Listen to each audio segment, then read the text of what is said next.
మన మనసు మీ నియంత్రణలో ఉందా లేక అది మిమ్మల్ని ఇష్టానుసారం నడిపిస్తుందా? మన ఇంద్రియాలను అదుపులో ఉంచుకోవడం ఎంత గొప్ప కళో, ఎంతటి సవాల్తో కూడుకున్నదో మీకు తెలుసా?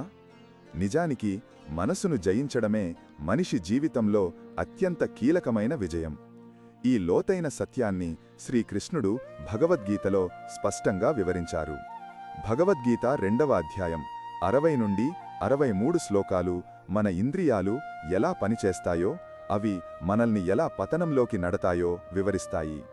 మన కళ్ళు, చెవులు, నాలుక వంటి ఇంద్రియాలు నిరంతరం బయటి వస్తువులపై, విషయాలపై ఆకర్షించబడతాయి. మనం వాటిని అదుపులో పెట్టకపోతే అవి మనల్ని లోపలికి లాక్కుంటాయి. ఉదాహరణకు, మీరు ఒక అందమైన వస్తువును చూశారనుకోండి. ఆ దృష్టి వెంటనే ఆ వస్తువు పట్ల మీకు తీవ్రమైన ఆసక్తిని పెంచుతుంది. ఈ ఆసక్తి క్రమంగా మనసులో కోరికగా రూపాంతరం చెందుతుంది. ఆ కోరిక తీరకపోతే తీవ్రమైన కోపం పుడుతుంది. కోపం మనిషిలో భ్రమను సృష్టిస్తుంది. అంటే ఏది మంచి, ఏది చెడు అని సరైన ఆలోచనను కోల్పోయేలా చేస్తుంది. భ్రమతో నిండిన మనసు వివేకాన్ని, అంటే నిజమైన జ్ఞానాన్ని, అంతర్దృష్టిని పూర్తిగా నాశనం చేస్తుంది.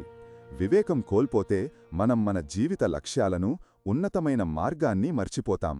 చివరికి అది మన పతనానికి, ఆధ్యాత్మిక విధ్వంసానికి దారితీస్తుంది. అందుకే శ్రీకృష్ణుడు మన ఇంద్రియాలను పూర్తిగా, నిరంతరం నియంత్రించాలని బోధించాడు. ఒక తాబేలు తన అవయవాలను ప్రమాదం వచ్చినప్పుడు లోపలికి లాక్కున్నట్లు మనం కూడా ఇంద్రియాలను బాహ్య విషయాల నుండి ఉపసంహరించుకోవాలి. అంటే వాటిని మన ఆధీనంలో ఉంచుకోవాలి.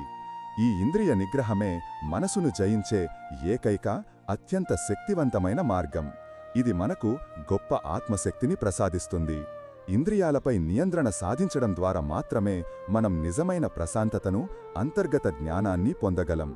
ఇది మీ ఆత్మశక్తిని పెంచుతుంది, జీవితంలో స్పష్టమైన దృష్టిని ఇస్తుంది. మీ అంతర్గత శాంతికి, జీవిత విజయానికి ఇదే నిజమైన రహస్యం.